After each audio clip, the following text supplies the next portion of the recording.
성경 사무엘상 1장 11절로 18절까지입니다.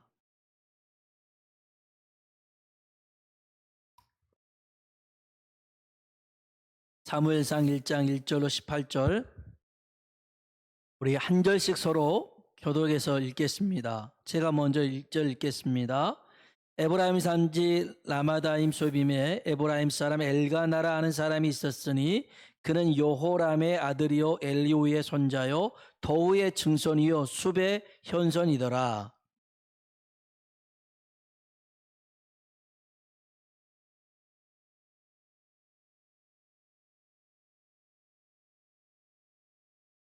이 사람이 매년 자기 성읍에서 나와서 실로에 올라가서 만군의 여호와께 예배하며 제사를 드렸는데 엘리의 두 아들 홈니와 비누아스가 여호와의 제사장으로 거기에 있었더라.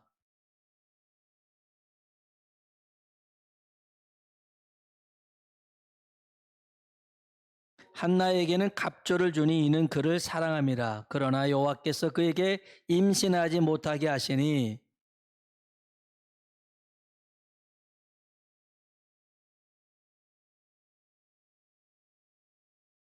매년 한나가 여호와의 집에 올라갈 때마다 남편이 그가 취함에 분인나가 그를 격분시키므로 그가 울고 먹지 아니하니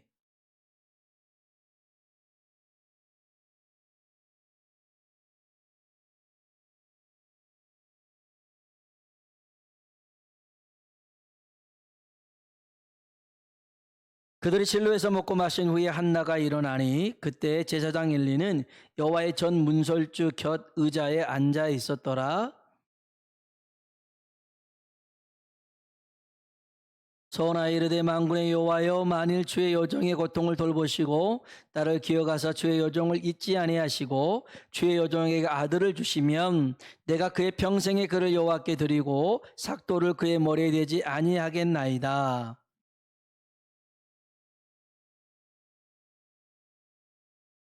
한나가 속으로 말하며 입술만 움직이고 음성은 들리지 아니하므로 엘리는 그가 취한 줄로 생각한지라.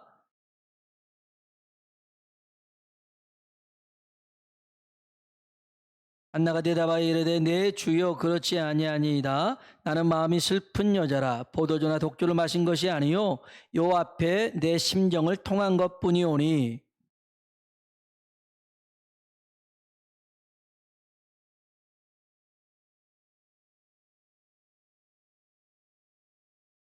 엘리가 대답하여 이르되 평안히 가라. 이스라엘 하나님이 내가 기도하여 구한 것을 허락하시기를 원하노라 하니 이르되 당신의 여종이 당신께 은혜 입기를 원하나이다 하고 가서 먹고 얼굴에 다시는 근심빛이 없더라. 아멘. 오늘 하나님의 은혜가 우리에게 임하길 주의 이름으로 축원합니다. 제가 예전에 형님과 같이 낚시를 가면 저는 바다에 대해서 잘 모릅니다. 그리고 낚시하는 방법도 잘 모릅니다. 근데 형님이 낚시 바늘도 이제 묶어주고 그 다음에 또 띠매듭이라고요. 찌매듭이죠. 띠매듭이 아니라 찌매듭인데 찌를 얼만큼 수심의 깊이로 해서 떨어지지 않게끔 하는 것도 형님이 다 해줍니다. 그래서 던져서 그렇게 잡는 경우도 있고 못 잡는 경우도 있고 하는데 제가 봤을 때 좀 형님이 실력이 없는 것 같아요. 그래서 여기에는 이렇게 해서는 고기가 안 잡히는 것 같아요. 그래서 제 나름대로 이 찌 매듭을 쭉 더 내리기도 합니다. 그래서 저는 초짜인데 제가 그렇게 해가지고 분명 고기를 잡을 수 있을 거라고 했지만 한 마리도 못 잡았습니다. 그런데 우리 형님은 잡더라고요. 가르쳐 주는 대로 해요 잡구나 라는 생각이 들었고요. 아는 사람 말을 따라야 한 마리라도 잡을 수 있겠구나라는 생각이 들었어요. 우리 애가 기도를 많이 하는데 기도에 응답이 없다고 하는 것은 우리가 뭔가 기도를 안 한 경우, 잘못한 경우도 있고 또 방향이 다를 수도 있는데 그래서 기도의 대가들은 기도에 응답받은 사람들은 어떻게 기도하는가 그걸 우리가 좀 알 필요도 있습니다. 그래서 오늘 그 중에 한 사람 한나라는 사람을 통해서 우리가 좀 기도를 좀 배워볼까 합니다. 에브라임 지파 중에 여기 라마다임 소빔에 엘가나라는 사람이 살고 있었는데요. 한나라는 여인과 결혼합니다. 근데 결혼했는데 애가 없어요. 자식이 없습니다. 그래도 이 엘가나는 한나를 사랑했습니다. 애가 없으면 어때? 그래도 이 한나를 사랑했죠. 그런데 주변에서 가만두지 않았습니다. 애가 없으면 되겠어. 대가 끊기면 되겠어. 그래서 아주 주변에서 극성인 바람에 다시 분인나라는 아내를 맞이하게 되었습니다.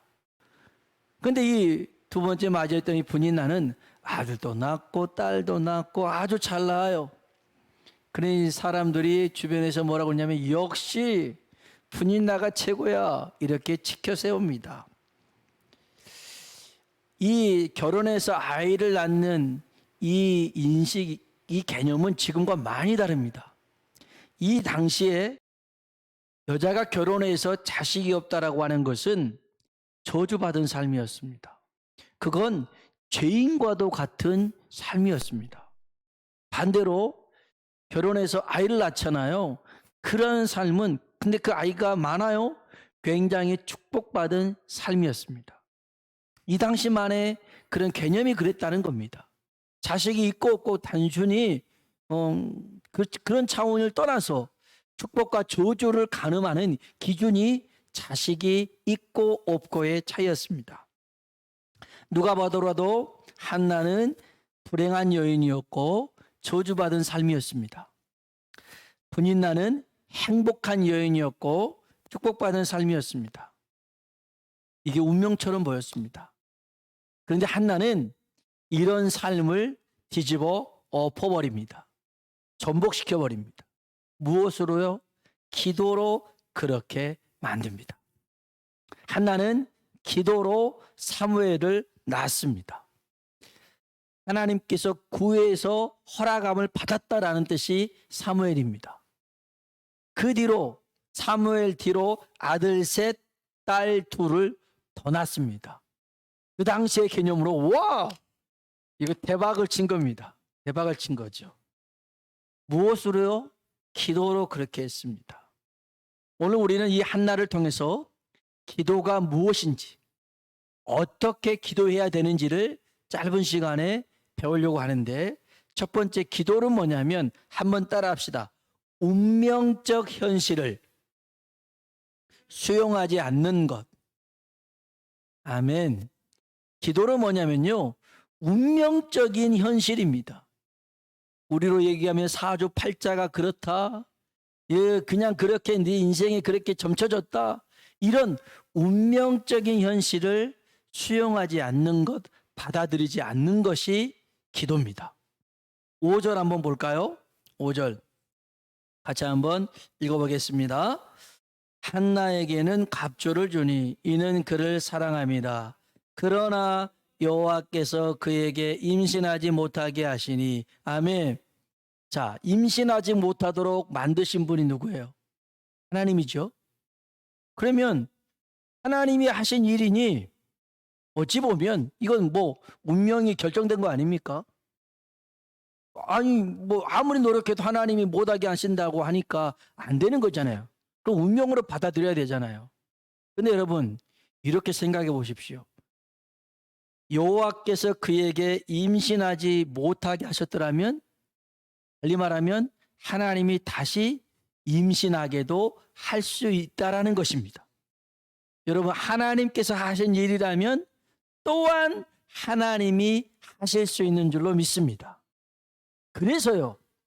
오늘 우리 인생에 찾아오는 고난이나 시련이나 장애나 문제 등을 우리 예수 믿는 사람들, 특별히 기도의 사람들은 이건 운명이다, 팔자다, 어쩔 수 없다, 그냥 이렇게 살자 해서는 안 된다는 거예요.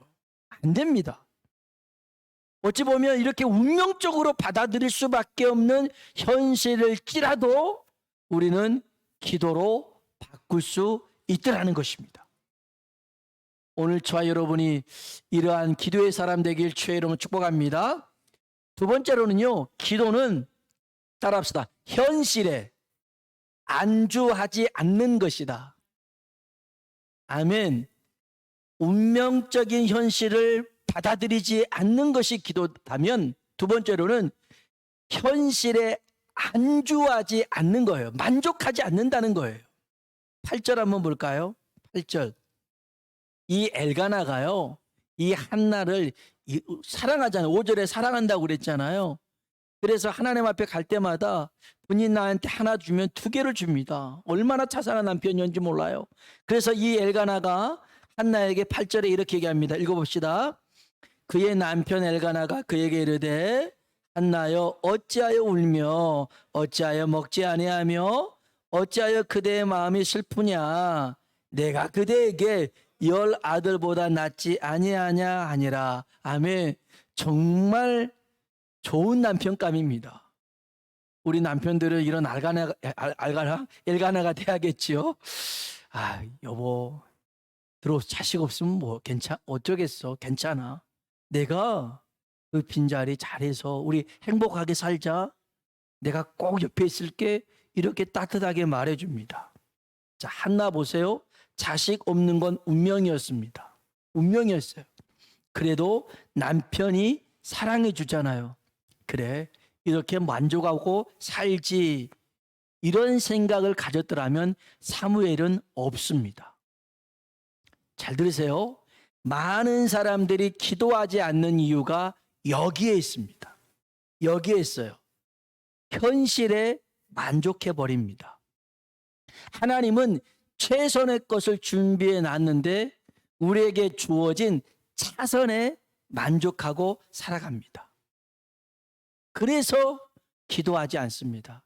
그래, 우리 남편 이렇게 좋은 남편이 있는데 자식 없으면 뭐 없는 대로 살지. 여보 고마워, 우리 행복하게 알콩달콩 살자.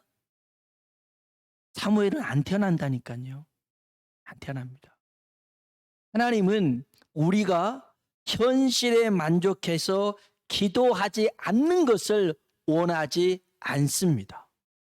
하나님은 우리가 현실에 만족하지 못하고 너는 내게 부르짖으라. 구하라 주실 것이요.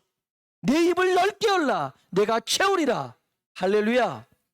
하나님은 우리에게 가장 좋은 것을 예비해 두신 줄로 믿습니다. 절대 하나님 됐어요, 이제 그만이요, 그러면 안 돼요. 그러면 안 됩니다. 열왕기에 보면 선지생도의 그 선지자의 그 신학생이 죽잖아요. 그 가정에 빚이 많아서 두 아들이 이제 종으로 팔려가려고 할 때에 그때 엘리사가 그 과부에게 그릇을 빌려오라고 그래요. 주변에. 그래서 빌려옵니다. 집에 있는 게 뭐냐면 기름 한 병입니다. 그래서 빌려온 그릇에다가 기름을 부으라고 합니다. 부었습니다. 근데 계속 나옵니다. 채워놓고 부어도 채워놓고 계속 나옵니다. 언제 끝났겠어요? 그릇이 없을 때 기름이 그쳤다라고 성경은 얘기합니다. 달리 말하면 그릇이 많았더라면, 그릇이 10개 남았더라면 10개 채워집니다. 그릇이 100개 더 빌려왔더라면 채워집니다. 요만큼만 있으면 되면 그 요만큼만 되더라는 겁니다. 그래서 오늘 저와 여러분이 절대 나는 이 수준에 만족해 하지 마시고 내 입을 넓게 열어서 하나님의 크고 놀라운 일들을 경험하길 주의 이름으로 축복합니다. 이게 기도라는 거예요. 운명적 현실을 받아들이지 않고 현실에 안주하지 않고, 마지막 세 번째로는 감정에 동요하지 않는 것이 기도입니다.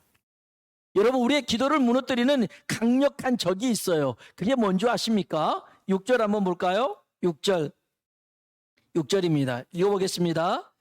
여호와께서 그에게 임신하지 못하게 하심으로 그의 적수인 분인 나가 그를 심히 격분하게 하여 괴롭게 하더라. 아멘. 성경에 이런 표현이 적혔어요.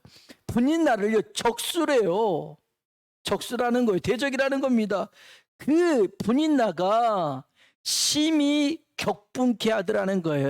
애도 못난 것이 어디서 뭐 잘난 척하냐고 저 찌그러져 있지, 별의별 말로 그 마음을 괴롭게 합니다. 한 번인가요? 그러지 않습니다. 매번 그렇습니다. 8절 볼까요? 7절입니다. 7절 읽어봅시다. 매년 한나가 여호와의 집에 올라갈 때마다 남편이 그같이 하매 분인나가 그를 격분시키므로 그가 울고 먹지 아니하니. 아멘. 여러분 보세요. 분인나가 그렇게 한나를 격분시키고 화를 내고 막 덤벼들어도 분인나와 싸웠다는 말은 없잖아요. 그렇죠? 기도는요, 사람과 씨름하는 게 아니에요. 기도는 하나님과 씨름하는 것인 줄로 믿습니다. 누가 그랬어요? 야곱이 그랬단 말이에요. 야곱이.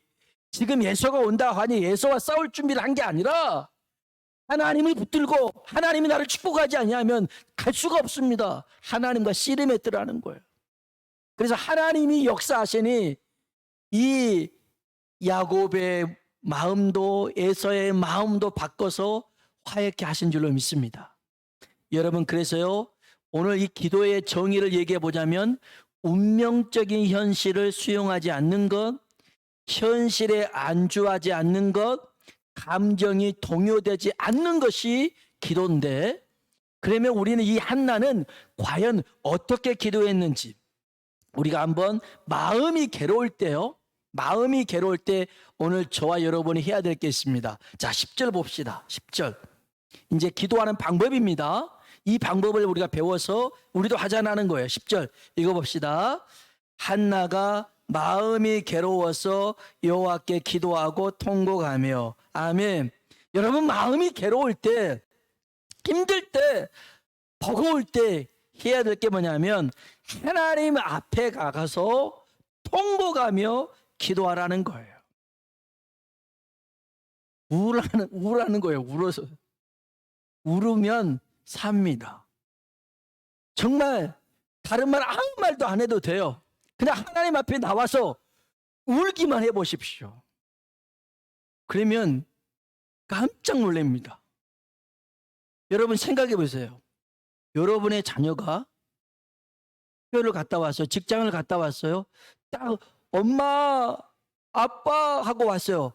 그래 갔다 왔어. 그랬는데 갑자기 얘가 막 울어요.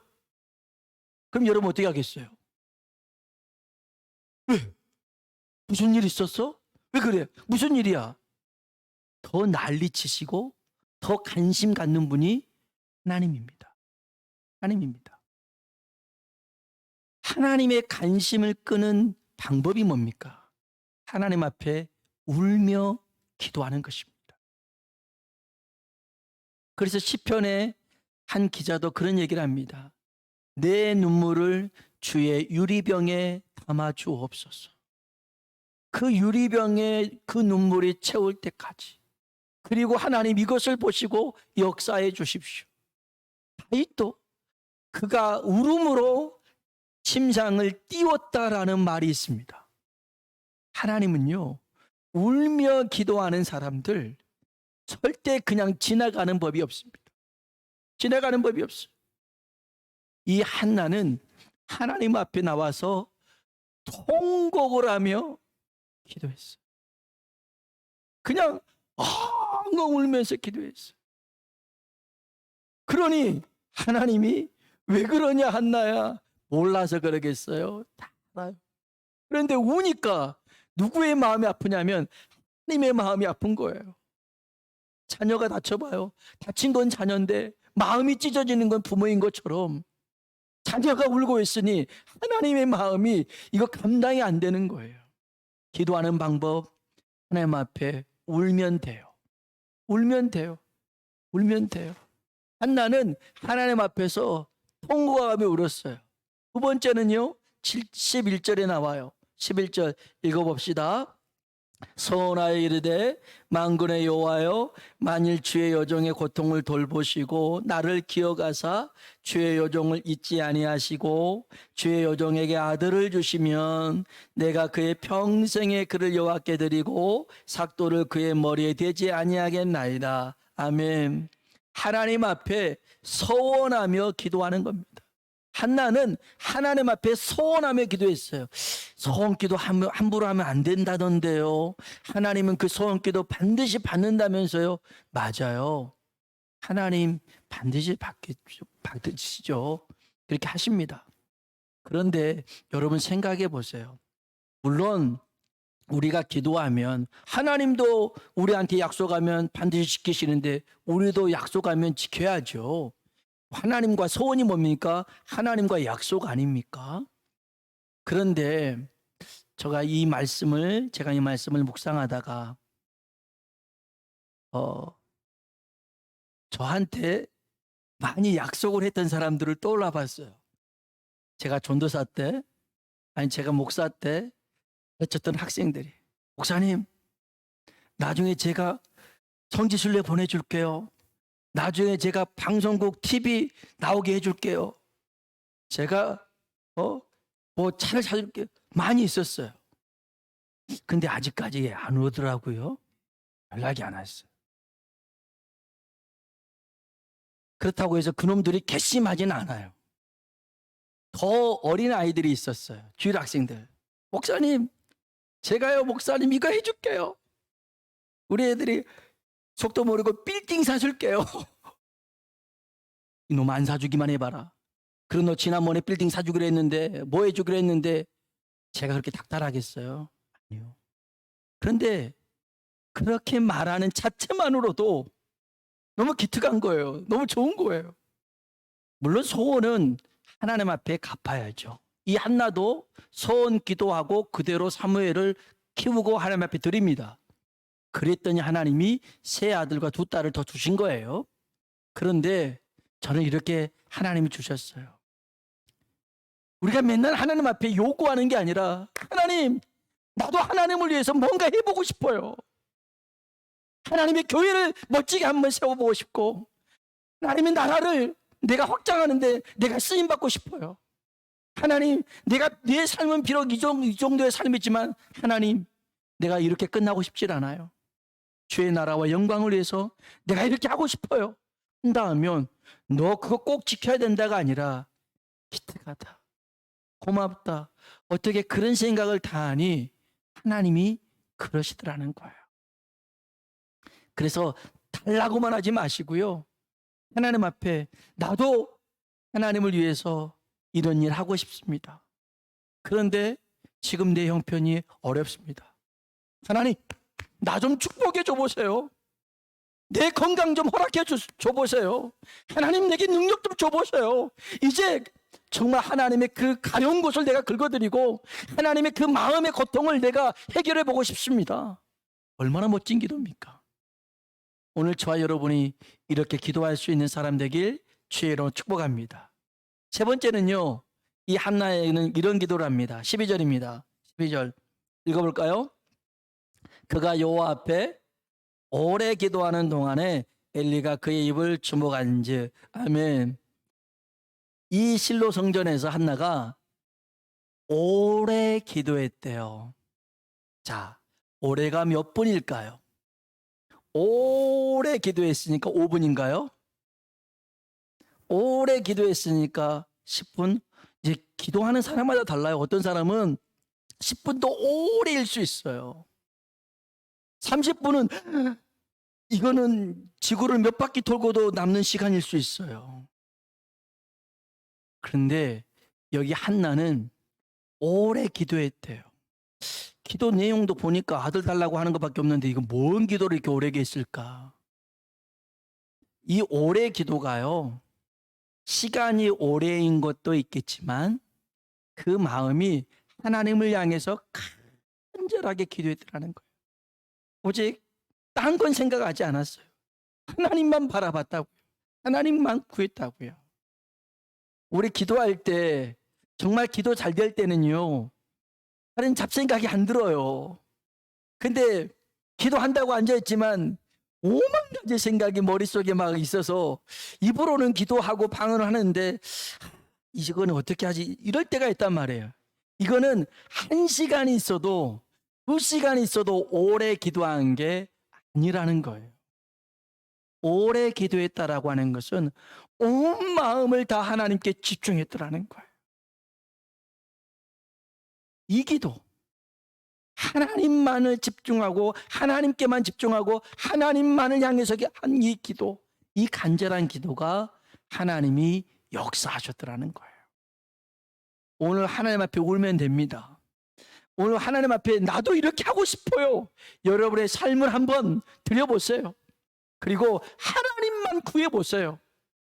마지막 한 가지가 있는데요. 이거 매우 중요한 팁입니다.